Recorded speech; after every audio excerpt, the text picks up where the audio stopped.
ചൂടത്ത് നമുക്കൊരു തണ്ണിമത്തൻ ഡ്രിങ്ക് ഉണ്ടാക്കാം. അതിന് ഞാൻ മിക്സിയുടെ ജാറിൽ പാലും തണ്ണിമത്തനും പഞ്ചസാരയും കൂടി അടിച്ചെടുത്തിട്ടുണ്ട്. ഇനി നമുക്ക് ഞാനൊരു ബൗൾ ഇവിടെ എടുത്ത് വെച്ചിട്ടുണ്ട്. അതിനകത്തേക്ക് നമുക്ക് ഐസ് ക്യൂബ്സ് ആഡ് ചെയ്ത് കൊടുക്കാം. അതിനുശേഷം ഞാനിവിടെ കസ്കസ് ഇതിനായിട്ട് ഇത്തിരി വെള്ളത്തിലിട്ട് വെച്ചിട്ടുണ്ടായിരുന്നു.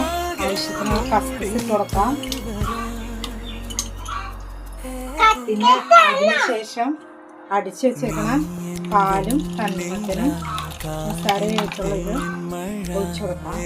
ഇനി കുറച്ച് വെറുതെ കടിക്കുന്നതിന് വേണ്ടി നമുക്ക് കുറച്ച് തണ്ണിമത്തൻ ആഡ് ചെയ്ത് കൊടുക്കാം. ഇതിന് കുടിച്ച് കഴിഞ്ഞാൽ നമുക്ക് ചൂടത്ത് നല്ലൊരു ആശ്വാസമായിരിക്കും. അപ്പം ഞാനിതൊരു ഗ്ലാസ്സിലേക്ക് ചേർത്ത് നിങ്ങൾക്ക് കാണിച്ചു തരാം. നമ്മൾ ഗ്ലാസ്സിലേക്ക് പകർത്താണ്. ഈ ഡ്രിങ്ക് നല്ല സൂപ്പറാണ്. ചൂടത്തൊക്കെ ഇതൊരു ഗ്ലാസ് കുടിച്ചു കഴിഞ്ഞാൽ അടിപൊളിയായിരിക്കും. അപ്പോൾ എല്ലാവരും ഇതൊന്ന് വീട്ടിൽ ട്രൈ ചെയ്ത് നോക്കണം.